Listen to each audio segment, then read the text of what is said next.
अगर आप हर हफ्ते या हर महीने एक चीज़ को पकड़ते हो, उस पर काम करना चालू करते हो, और काम करते करते जब आपको मुश्किलों का सामना करना पड़ता है तो आप उसे छोड़कर दूसरी चीज़ पे चले जाते हैं, उस उम्मीद में कि वो जो दूसरी चीज़ है आपको ज़्यादा अच्छे रिजल्ट ला के देगी।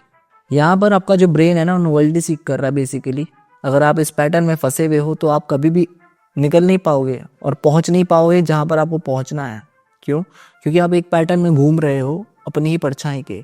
आप ये सोच के एक कमरे से दूसरे कमरे में जा रहे हो कि वहाँ ज़्यादा उजाला होगा, जबकि उजाला तब होगा जब सुबह हो जाएगी, और उसके लिए इंतज़ार करना पड़ता है। ह्यूमंस का जो नेचर होता है वो डिज़ाइन इस तरह से होता है कि वो नोवेल्टी को एक्सपीरियंस ज़्यादा जल्दी करे और उसी को एक्सपीरियंस करता रहे हर रोज़। इसी वजह से जब भी आप जर्नलिंग करने का सोचते हो तो सबसे पहला ख्याल आता है कि ना मैं एक नई पेंसिल या पेन या एक कॉपी मंगा लेता हूँ अपने लिए। इसी वजह से जब भी जिम जाने का ख्याल आता है तो एक नया जिम, आज इस जिम में ट्राई करता हूँ, क्या पता मेरी बॉडी जल्दी बन जाए, जबकि उससे कोई लेना देना नहीं है। इसी वजह से नई चीज़ें सुहानी लगती हैं, यानी कि नया वर्कआउट आपको सुहाना लगेगा, नया जिम आपको सुहाना लगेगा, नया रिश्ता आपको सुहाना लगेगा, नया एड कैंपेन आपको सुहाना लगेगा, अगर आप एक मार्केटर हो तो। ना यहाँ पर होता क्या है कि जब आप शुरुआत करते हो दोबारा से तो एक तो एफर्ट्स दोबारा लगेंगे, और जब आप किसी चीज़ को अधूरा छोड़ते हो तो आप अपने आप से ये कहते हो कि मैं एक चीज़ पे टिक नहीं पाता। साइलेंटली बोलते हो आप, आपका माइंड आपको साइलेंटली कहता है कि यार यू आर जस्ट इनकंसिस्टेंट। इसी वजह से जब आप दूसरी चीज़ पे जाते हो तो आप लेस कॉन्फिडेंस के साथ जाते हो, क्योंकि आपने पहली जो चीज़ थी उसे पूरा ही नहीं करा, उसे अधूरा छोड़ दिया। इसी वजह से इन टेलीविजन पे जो एपिसोड होते हैं लास्ट में देखना कभी क्लिफ हैंगर यूज़ होता है, यानी कि आपको उस पॉइंट पे लाके छोड़ देते हैं जहां पर आप अगले एपिसोड के लिए तड़पो। बॉडी रोज एक नए वर्कआउट से नहीं बनती, एक क्लियर स्किन आपको वो नए प्रोडक्ट से नहीं मिलेगी, आपको एक अच्छा ROI बार बार कैंपेन में ट्विक करने से नहीं मिलेगा। जो चल रहा है उसी को टेस्ट करके आगे बढ़ने से मिलता है, उसी के साथ पेशेंसली बैठो थोड़ी देर। अब आपको ये चीज समझनी पड़ेगी कि चाहे आप एक ब्रांड हो या क्रिएटर हो या एक नॉर्मल बंदे हो, कि grass is always greener on the other side, it just rooted with shit. Because हर एक चीज का आउटपुट पता तुमको कैसे मिलता है, मैं बता देता हूं।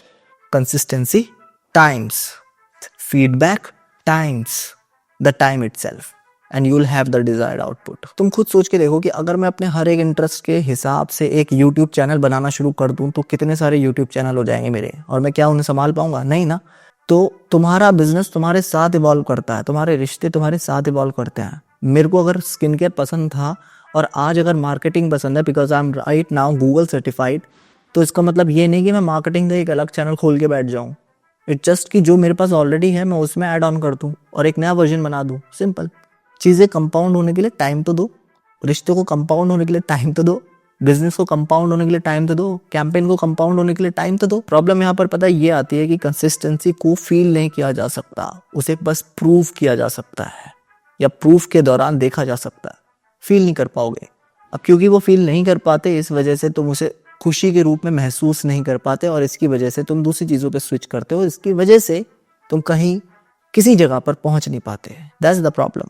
चाहे तुम एक मार्केटर हो, तुम एक ब्रांड हो, या तुम एक लड़के हो, तुम्हारा गोल कुछ भी हो, this is the reason if you are not getting what you want, because you are keep on switching things before they compound. अब इस चीज़ का सोल्यूशन यार देखो सिंपल सा है कि जो भी चीज़ तुम पकड़ो या जो भी गोल तुम लो उसको अगले 30 दिन तक कंटिन्यू करो, उसे बीच में छोड़ो मत। इससे होगा क्या, हर एक रोज जब भी तुम उस पर काम करोगे तुम्हारा ब्रेन रीइंफोर्स करेगा स्मॉल स्मॉल अमाउंट में डोपामिन, और तुम्हारी खुद की इज्जत तुम्हारे नजरों में बनाएगा। मतलब तुम्हें ये नहीं कहेगा कि तुम भगौड़े हो। सिंपल। एक और एग्जांपल से समझाऊं तो अगर आप एक कैंपेन रन करते हो तो कम से कम आपको उसे 30 दिन तक रन होने लेना है बिना उसको पॉज करे। इससे होगा ये कि कम से कम आप उस एल्गोरिदम को टाइम दे रहे हो कि आपके ऑडियंस क्या है वो समझने में। एक और एग्जांपल से समझाऊं तो अगर आपका कोई रिश्ता नहीं चल रहा है तो रेदर देन ब्रेकअप करने के 30 दिन तक उसे देना है, उस रिश्ते को देने हैं, ताकि आप ये डिसाइड कर पाओ कि ये वाकई मेरी गलती है या उसकी गलती है, या फिर ये हालात की गलती है, किसकी गलती है। तो एक तरह से आप एक चांस देते हो खुद को भी, अपने दिमाग को भी, और उन अपॉर्चुनिटीज को भी। अगली चीज, जो भी चीज तुम डिसाइड करते हो उसके बारे में अपने आस पड़ोस के लोगों को बता दो। फॉर एग्जाम्पल आपकी मम्मी को बता दो, भाई बहन को बता दो, गर्लफ्रेंड बॉयफ्रेंड या जो भी आपके आसपास है उनको बताओ। इससे होगा यहाँ पर ये कि जब आप इस चीज को छोड़ोगे तो यही वो लोग होंगे जो आपको ताना मारेंगे, और क्योंकि वो ताना मारेंगे और तुम ताना सह नहीं पाओगे, इस वजह से तुम उस काम को करना चाहोगे ज्यादा एज कंपेयर टू अगर आप खुद में ही रहते, खुद के गोल्स डिसाइड करते, किसी को ना बताते, तो आप खुद ही कभी भी इसे चेंज कर सकते थे। लेकिन क्योंकि आपने ढिंडोरा पीट दिया है, होता है ना, अब तो मैंने शादी का ढिंडोरा पीट दिया है लेकिन अभी लड़की वाले मना कर रहे हैं, तो एक इज्जत पे बात आ जाती है। इसके साथ ही अगर आप एक ब्रांड हो या मार्केटर हो तो आप अपनी सोशल मीडिया पे डाल सकते हो, लोग को बता सकते हो कि भैया मैं 30 दिन तक ये कैंपेन रन करूंगा, इसको चेंज नहीं करूंगा। अब इससे होगा क्या, जब भी आप में चुल मचेगी उस कैंपेन को चेंज करने की, तो वो लोग आपको बोल सकते हैं भाई उस कैंपेन का क्या हुआ, उस एड क्रिएटिव का क्या हुआ जो तूने बोला था कि 30 दिन तक चेंज नहीं करूंगा। तीसरी चीज, instead of restarting start trekking your progress. होता है यहाँ पर ये है कि बेसिकली हम क्योंकि अपनी प्रोग्रेस खुद आंखों से नहीं देख पाते, इसी वजह से हम दूसरी चीज पे ज्यादा जल्दी स्विच कर जाते हैं। वेयर एज अगर आप अपनी प्रोग्रेस को ट्रैक करके देख सको तो आपको आपका जो माइंड है वो ये बोलता है कि इतनी लंबी रोड तो तूने कवर कर ली है, बस थोड़ी सी और आगे बची है, वो भी कर लेते हैं। इसी वजह से ट्रैकिंग बहुत ज्यादा जरूरी है, फिर चाहे आपकी जीवन की हो, फिटनेस की हो, स्किन केयर की हो, या फिर आपके खुद के एड्स की। आज नहीं तो कल आपको कंसिस्टेंसी को एम्ब्रेस करना ही पड़ेगा, जो आती है हनीमून फेज के गुजर जाने के बाद। होता है ना, शादियों में होता है 6 महीने तक बड़ा अच्छे से रहते हैं, बहुत मेरा सोना बाबू जो करता है वो।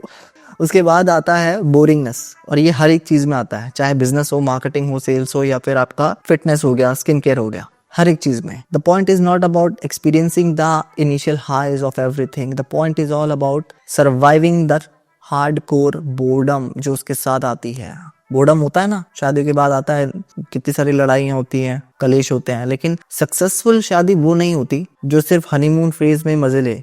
सक्सेसफुल शादी या सक्सेसफुल बिजनेस या सक्सेसफुल कैंपेन वो होता है जो इन सब के साथ टिका रहता है, बोर्डम को एम्ब्रेस करता है। तुम्हें क्या लगता है इस चैनल को चलाने में मुझे बोर्डम नहीं होती होगी? ऑफ कोर्स होती होगी, लेकिन क्या मैंने अपने बोर्डम को जीतने दिया? नहीं। फर्क यही है, कुछ लोग अपने बोर्डम को जीतने देते हैं और वो दूसरी चीज़ों पे शिफ्ट हो जाते हैं। कुछ लोग बोर्डम के साथ बैठते हैं, उनसे दोस्ती कर लेते हैं और फिर वो हीरो बनते हैं। I'll see you in the next video guys. Bye.